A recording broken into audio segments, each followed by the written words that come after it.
నమస్తే. ఒకటే లెక్క 14 పక్క అంటూ ముఖ్యమంత్రి రేవంత్ రెడ్డి నుంచి మంత్రుల నుంచి ఎమ్మెల్యేల నుంచి కార్యకర్తల వరకు కాంగ్రెస్ ప్రజల్లోకి వెళ్తుంది. మరోవైపేమో ప్రతిపక్ష అధికార నేతల మధ్య సవాళ్ళ పర్వం కనిపిస్తుంది. సవాల్కు ప్రతి సవాల్ విసురుకుంటున్నారు. సో మాజీ మంత్రి హరీష్ రావు గన్పార్కు అమరుల స్మారక స్తూపం వరకు వచ్చినటువంటి పరిస్థితి మనం చూస్తున్నాం, రాజీనామా లేఖను తీసుకొని. సో మాట్లాడదాం. నిన్న ముఖ్యమంత్రి రేవంత్ రెడ్డి ఇక సోషల్ మీడియా వారియర్స్తో సోషల్ మీడియా టీంతో మాట్లాడినటువంటి పరిస్థితి. కాంగ్రెస్ ఈ పార్లమెంట్ ఎన్నికల్లో ఎట్లా ముందుకు పోతుంది, ప్రతిపక్షాన్ని ఎట్లా ఎదుర్కోబోతుంది మాట్లాడదాం. మన ప్రస్తుతం మనతో పాటు కాంగ్రెస్ పార్టీ అధికార ప్రతినిధి సామ రామ్మోహన్ రెడ్డి గారు, మీడియా కమ్యూనికేషన్ అండ్ చైర్మన్.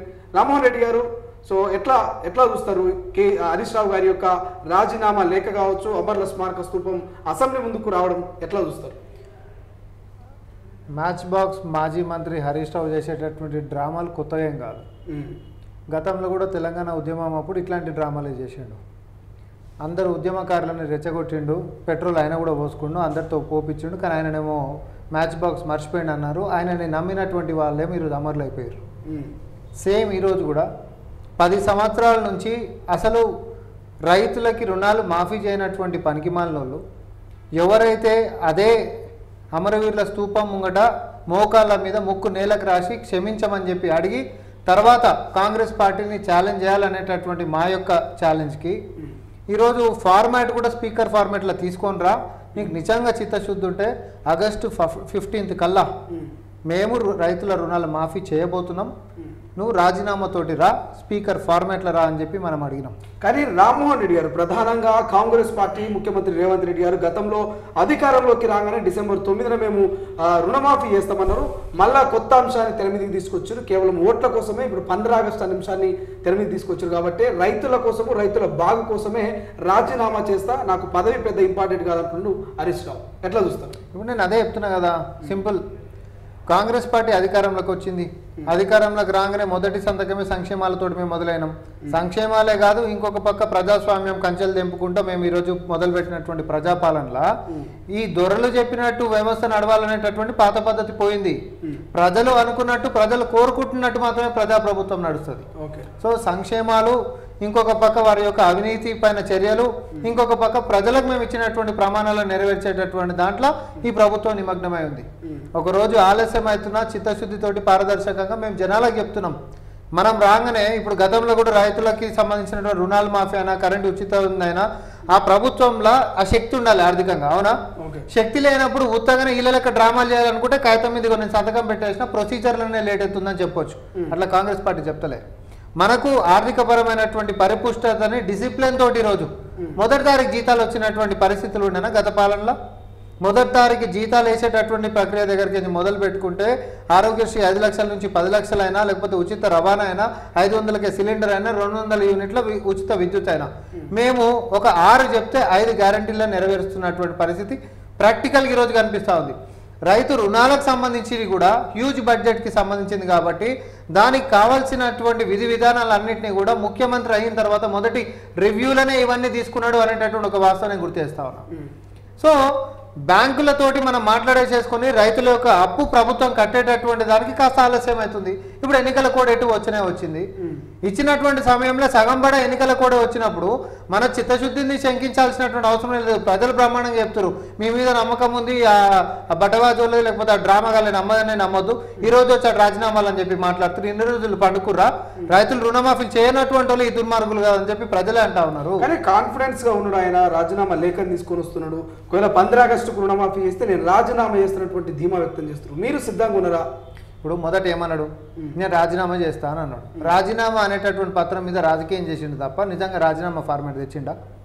చిట్టా అంతా రాసిండు. ఇంత పొడుగు ఏదో ఒక ఎస్ఏ రైటింగ్ కాంపిటీషన్లో పెడితే రాసినట్టు రాసుకొని వచ్చిండు.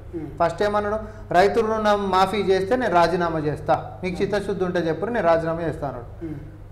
ఇప్పుడు నాలుకే తోడు ఒక మాట అన్నప్పుడు మాట మీద నిలబడేటటువంటి యొక్క గుణం కూడా ఉండాలి, అవునా కదా? నువ్వు మాట ఇస్తే మీ బతుకులకి గంట సేపటికే మాట ట్విస్ట్ చేసేటటువంటి బతుకులు మీ 10 సంవత్సరాలలో కూడా మీరు బతుకులు చేసింది గవే. పూటకొక కేశం పూటకొక మాట మాట్లాడేటటువంటి మీరు ప్రజలు ఎట్లా విశ్వసిస్తారని చెప్పి మీరు అనుకుంటారు. రైతుల రుణాలు మాఫీ చేస్తే నేను రాజీనామా చేస్తా అని చెప్పి మాట్లాడడం, రైతుల రుణాలు మాఫీ చేసి చూపిస్తాం, నువ్వు బిడ్డ నువ్వు రాజీనామా చేయాలి, రాజీనామా పత్రాన్ని స్పీకర్ ఫార్మాట్ లో తీసుకొని రావాలని చెప్పి మేము ఓపెన్ ఛాలెంజ్ చేస్తున్నాం. కానీ రాజీనామా చేయాలంటే మీరు 6 గ్యారెంటీలు 13 హామీలు ఇక 2 లక్షల రుణమాఫీ చేయాలంటున్నారు కదా, మరి కామా పెట్టి కంటిన్యూ ఎందుకు చేసినావు? రైతు రుణమాఫీలు అని అన్నావు, రుణమాఫీలు మేము చేస్తామన్నావు. ఇమీడియట్ గా నెక్స్ట్ డే అమ్మ కాంగ్రెస్ వాడు నిజంగానే చేస్తట్టుండు, నాకు ఉన్నపాది ఊసిపోయేటట్టుంది. సిద్దిపేటలో ఆఖరికి నాకు మొన్ననే ఇప్పుడు కొండపోచమ్మ సాగర్ కి సంబంధించినటువంటి దాంట్లో మన అవినీతి ఏందో, మన కథ ఏందో, మన కబ్జాలు ఏందో బయటపడిపోయినాయి. అసలే ఇజ్జత్ ఇస్తలేడు వాడు. ఈసారి రాజీనామా అంటే మన కేర్ ఆఫ్ అడ్రస్ లేకుండా చేస్తట్టు అని చెప్పి కామ పెట్టి పథకాలను కంటిన్యూ చేసిండు. మేము 5 సంవత్సరాల్లో చేసేటటువంటి కూడా ఇప్పుడే చేయాలి, అప్పుడే నేను రాజీనామా చేస్తా అని. ఇది ఎట్లుందంటే ప్రైవేట్ అని తెలివితేటలు, కార్పొరేట్ తెలివితేటలు అంటారు దీన్ని. పెద్ద ఆడిస్తాడు ఆడు, పెద్ద ఆడిచ్చి కింద చిన్న చుక్క పెడతాడు, టర్మ్స్ అండ్ కండిషన్స్ అప్లై అని, షరతులు వర్తిస్తాయి అని. అవునా? మనం చిన్న చుక్క చూడకుండా పోకుండా సార్ బై 1 get 1 ఫ్రీ అన్నావు కదా, మరి దీని సంగతి ఏంటంటే అటు భూతద్దం పెట్టి చుక్కనే చూపిస్తాడు. గిది కదా నేను కూడా పెట్టినా కదా లేదని. సో హరీష్ రావు కూడా రైతు రుణాలు మాఫీ చేస్తా అని అంటే నేను రాజీనామా చేస్తా అన్నాడు, కానీ కడుపులు అనుకున్నట్టుండు కామ పెట్టి అన్ని పథకాలు చేస్తే అని ఏదో ఏదో ఉంటది కదా, సేమ్ అట్లా. సో ఈ రోజు అడగంగానే నెక్స్ట్ డే ఏమన్నాడు, అన్ని పథకాలు అవలంబిస్తాడు, నేను రాజీనామా చేస్తాడు. అది నాలుగైనా మోరే అదేమన్నా మాట ఇస్తే మాట మీద నిలబడు. అంటే అట్లాంటి అలవాటు మీ బతుకులకు ఎప్పుడు లేదు కానీ చెప్తున్నాం. ఇక మాజీ ముఖ్యమంత్రి కేసీఆర్ విషయానికి వస్తే పొలం బాట పడుతున్నాడు, మరోవైపు ఏమో కాంగ్రెస్ సర్కార్ మీద యుద్ధానికి సిద్ధం అంటున్నాడు. సో ఎట్లా చూస్తారు, ఆ యుద్ధాన్ని ఎదుర్కోనికి మీరు సిద్ధంగా ఉన్నారా? కేసీఆర్ గురించి మనం ఎందుకు ఎక్కువసేపు మాట్లాడాలి? ఆయన పానం మంచిగా ఉంచుకోవాలి, ఎండాకాలం అసలు బయట ఎక్కువ తిరిగితే వడదెబ్బ గిట్ట కొట్టింది అనుకో జర ఇబ్బంది అవుతుంది అనేటటువంటిది మేము దృష్టిలో పెట్టుకొని ఆయన ఆరోగ్యాన్ని కూడా దృష్టిలో పెట్టుకొని చెప్తున్నాము. మీ పార్టీ ఎట్లయిపోయింది అని అంటే గాలి ఎగురుతున్నటువంటి గాలి మోటార్ అయిపోయినట్టుంది, అది వద్దన్నా కింద పడుతుంది. ఇప్పుడు అయినా కూడా కింద పడేటప్పుడు కూడా లాస్ట్కి ఒక చివరి ఆశ లెక్క సీట్ బెల్ట్లు పెట్టుకొని ఏం ఇబ్బంది లేదు, రాకెట్ కంటే స్పీడ్గా దూసుకపోతుంది, మళ్ళీ ఎగురుతాం మనం అని పాపం బూస్టింగ్ ఇచ్చేటటువంటి ప్రయత్నాలు చేస్తుండే బస్సు ఎక్కి. కానీ కూలేదే, అది పడేదాన్ని ఆపనీకేం లేదు. న్యాచురల్గా బీఆర్ఎస్ పార్టీ అనేటటువంటిది కూలిపోయింది, దాని మోటార్ ఆగిపోయింది, అది రిపేర్ చేసేది కాదు, కూలేదే, ఇక మళ్ళీ లేచేదేం లేదు. ఎందుకంటే మీకు అంచెలుగా మీకు ఇచ్చినటువంటి అవకాశం ముఖ్యమంత్రి పీఠంలో కూర్చోబెట్టారు. నిజంగానే తెలంగాణకి జాతిపిత అయ్యే అవకాశం ఇచ్చేటటువంటి హోదాలో మీకు మిమ్మల్ని కూర్చోబెట్టారు. జాతిపిత అయితే మనం అనుకుంటే నువ్వు పీత లెక్క కూడా కాలేనటువంటి పరిస్థితి అయింది. నేను రామ్మోహన్ రెడ్డి గారు మీరేమో కూలబోతున్నది పడిపోతున్నది అని మీరు అంటున్నారు. వాళ్ళు 12 సీట్లు ఇస్తే మెడలు కేంద్రము రాష్ట్ర ప్రభుత్వాల మెడలు ఉంచుతాము, ప్రతిపక్ష హోదాలో ప్రజలకు న్యాయం చేస్తాము, అవసరమైతే ఏడాదిన్నరలో అధికారంలోకి వస్తామంటున్నారు కదా కేసీఆర్ కావచ్చు, కేటీఆర్ కావచ్చు. దీని ఎట్లా చూడవచ్చు? మరి మీ మెడలొద్దు, మీ నడుములొద్దు, ఇంకోటి ఏమొద్దు, మీ తలకాయలు ఏవద్దు. ఈరోజు ప్రజలకు అర్థమైపోయింది మీ సినిమా ఏందో. మీ కలర్ సినిమా అంతా చూపించారు కదా 10 ఏళ్ళు, ఎవరి మెడలు ఎట్లా ఉంచారు, ఆడికి వేసేసి నీ మెడలు ఉంచినవా, ఢిల్లీ వన్ మెడలు ఉంచినవా అనేటటువంటి ప్రజలు చూసారు కదా. ఒంగొంగి దండాలు పెట్టుడు, ఎంతసేపు తెలంగాణలో ఏమో డైలాగులు కొట్టుడు, ఢిల్లీకి పోయి డైబులు కొట్టుడు, ఇదే కదా ఇలా స్టైలు. తెలంగాణ గలీలకు రాగానేమో డైలాగులు, పెద్ద డైలాగులు, ఆన్ మెడల్ ఇరుస్తా, ఈయన మెడల్ ఇరుస్తా, ఇక చూడరు దేశంలో తెలంగాణ మొత్తం తెలంగాణనే చూస్తుంది, కేసీఆర్నే చూస్తుంది, తర్వాత జాతిపిత ఇంకోటి ఏమో మాట్లాడుకుంటారు. అదే ఢిల్లీకి పోగానే ఏం చేసినట్టు 2 చేతులు దండం పెట్టి డైబులు కొట్టిరు. కొట్లాడినటువంటిది ఒకటి చెప్పు. ఇప్పుడు రాష్ట్ర విభజన చట్టంలో ఉన్నటువంటి హామీలు ఏ ఒక్కటన్నా తెచ్చినట్టు అయి ఉండాలి కదా. సింపుల్ క్వశ్చన్ వేస్తున్నారు శ్రీశైలం. 2 ఎంపీ సీట్లు ఉన్నప్పుడే తెలంగాణను సాధించినటువంటి కేసీఆర్ మరి 9 సీట్లు ఉంటున్నప్పుడు కూడా నువ్వు పొడిచింది ఏందో చెప్పాలి. అధికారంలో కూడా ఉన్నావు, ముఖ్యమంత్రి కూడా నువ్వు. సో నీకు ఫుల్ పవర్ ఇచ్చిన తర్వాత కూడా ఈరోజు తెచ్చినటువంటిది ఏం లేదు అన్నప్పుడు నీ డ్రామాలో ఉనికి కావాలి, మళ్ళీ ప్రతిపక్షంలో కూర్చోబెడితే అనేటటువంటి నీ ప్రతిపక్ష హోదా కూడా వేస్ట్ అని చెప్పి ఈరోజు జనాలు మీ దిక్కు చూసేటటువంటి పరిస్థితి లేదు. కానీ కాంగ్రెస్ అమలు కాని హామీల నుంచి తెలంగాణ ప్రజల్ని మోసం చేసింది. తెలంగాణ ప్రజలు ఆ యొక్క హామీల్ని, ఆ యొక్క గ్యారంటీని చూసి మోసపోయారు. సో ఒక్కసారిగా తెలంగాణ ప్రజల గుండె జిలిస్తే గుండెలో కేసీఆర్ ఉంటాడు, కేసీఆర్ గుండె జిలిస్తే తెలంగాణ ఉంటుంది అంటున్నాడు. దీన్ని ఎట్లా చూస్తారు? ఇది వాస్తవమైన తెలంగాణ ప్రజలు మోసపోయారా కాంగ్రెస్ హామీలు చూసి? ఇప్పుడు కేసీఆర్ గుండె అంటే వేరే వాళ్ళని చీలుస్తే కేసీఆర్ ఉంటాడు అని అంటే కొడుకుతోటి మొదలు పెడదామని ప్రజలు అంటారు. ఫస్ట్ కొడుకు గుండె చీలుతాం, అయ్యి ఉండో లేదో చూద్దామంటారు. మరి చీల్చా నీకు తయారుంటాడా? పోనీ అల్లుని కాడికి వద్దాం, ఇంత పొడుగు మాట్లాడతాడు కదా, ఆయన గుండె కూడా చీలుద్దాం, మరి ఆయన గుండెలో కూడా కేసీఆర్ ఉండేమో లేదో చూద్దామని అంటారు. చౌరస్తాలకు రమ్మన్నారు, గుండెలు చీల్చుకొని చూపెట్టమన్నారు. మరి కేసీఆర్ కనిపిస్తాడేమో, తర్వాత ప్రజల గురించి మాట్లాడుకుందాం. ఎందుకు ఈ పనికిరాని మాటలు మాట్లాడాలి?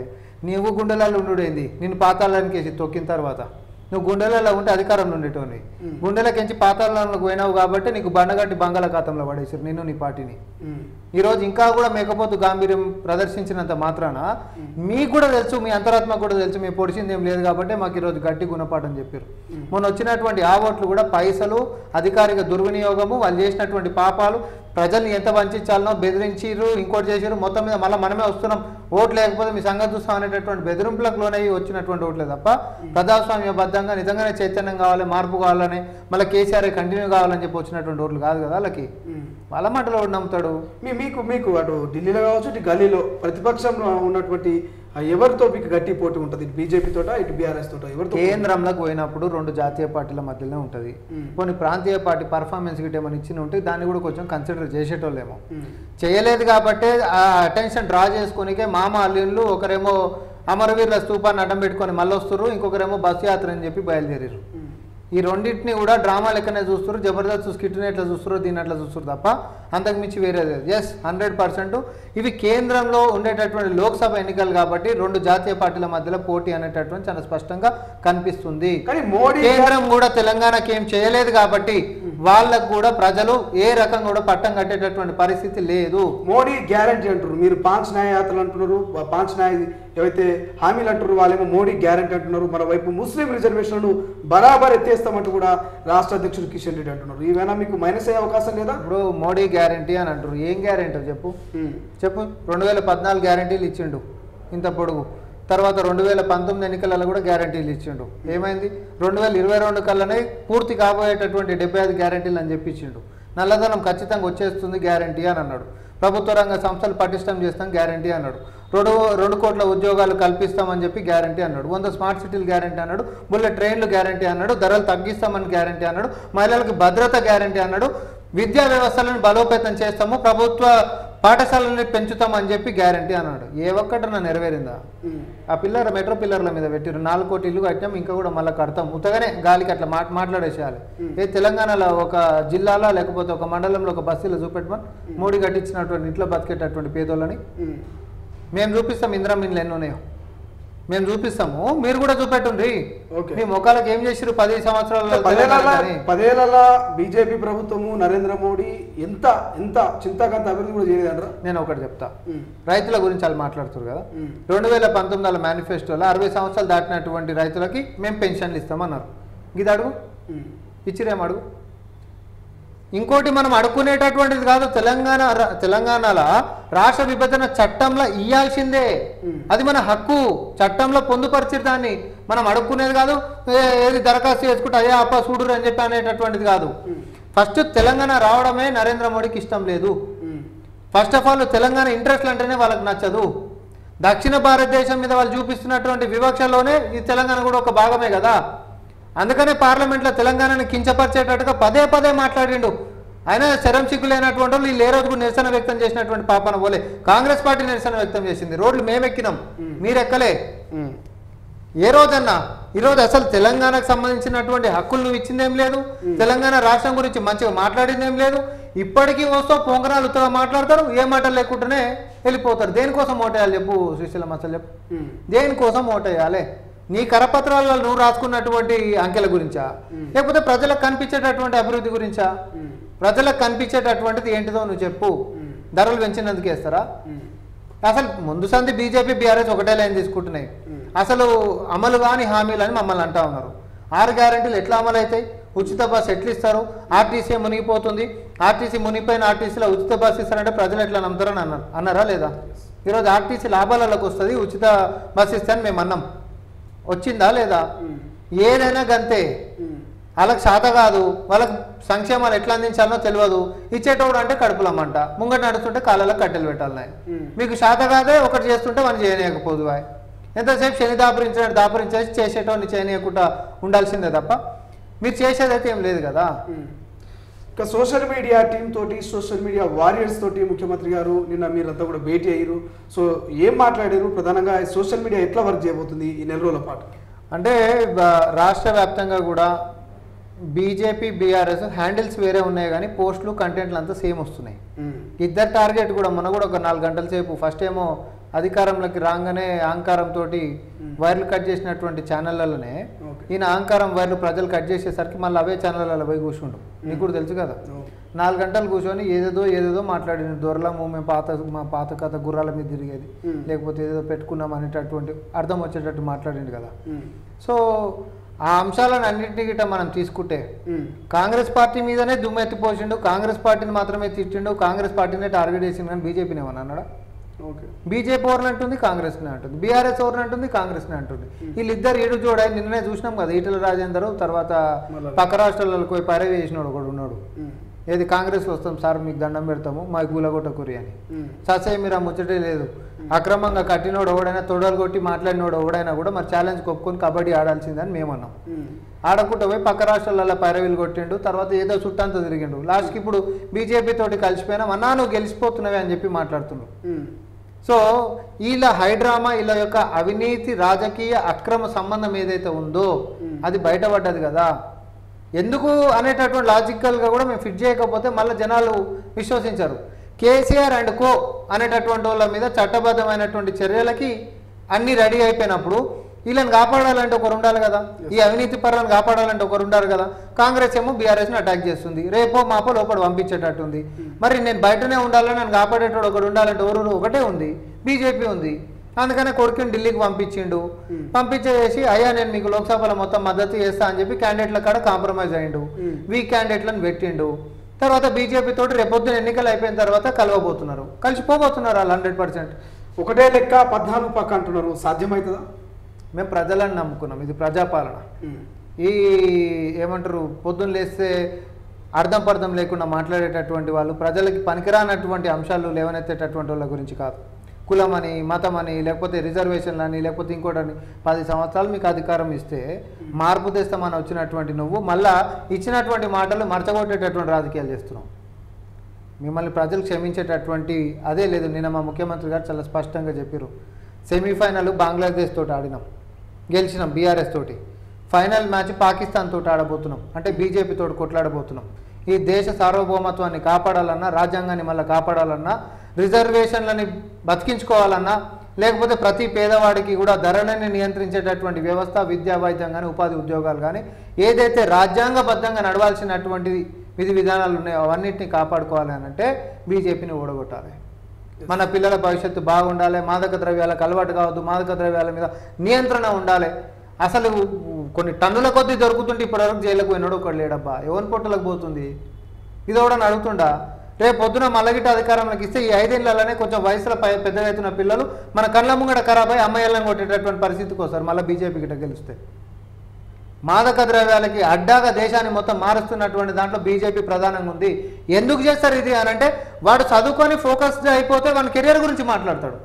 అదే వీటిల్లో అలవాటు చేసేసి రొంపలో పడేసేసినాం అనుకో అమ్మాయిని కొట్టుకుంటూ ఇంట్లోనే ఉంటాడు. ఇది బీజేపీ యొక్క ఎత్తుగడ. ఎంతసేపు రిజర్వేషన్లు ముస్లింలు అని చెప్పి మాట్లాడుతారు. కర్ణాటకలో గదే చేసిరు, ఉన్న 4% కూడా తీసేసి వేరే వాళ్ళకి ఇస్తాము అని అంటే వాళ్ళు కొట్లాడిరు. అట్లాంటిది మాకు వద్దని చెప్పి మ్యాండేట్ ఇస్తే ఏమైంది? మ్యాండేట్ ఇస్తే ఏమైంది? తీసుకో బీజేపీని బంగాళాఖాతంలో పడేసిరా లేదా?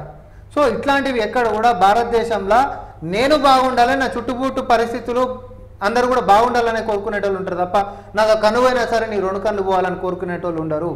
ఈ దేశం రక్తంలో ఎంతసేపు త్యాగం ఉంది, శాంతి ఉంది, అహింస ఉంది. అంతేగాని విద్వేషాలు విధ్వంసాలతోటి నమ్ముకున్నటువంటి బీజేపీని ఎంటర్టైన్ చేసేటటువంటి డిఎన్ఏ ఈ దేశంలో లేదు. టెంపరీగా కనిపిస్తుండొచ్చు కానీ పర్మనెంట్గా మాత్రం ఎంతసేపు నాన్ వైలెన్స్ అంటే అహింస, శాంతి, లేకపోతే మన యొక్క ప్రోగ్రెస్ అండ్ పేషెన్స్ మాత్రమే గెలుస్తాయి. టాలరెన్స్ అంటాం మనం దాన్ని, సహనం.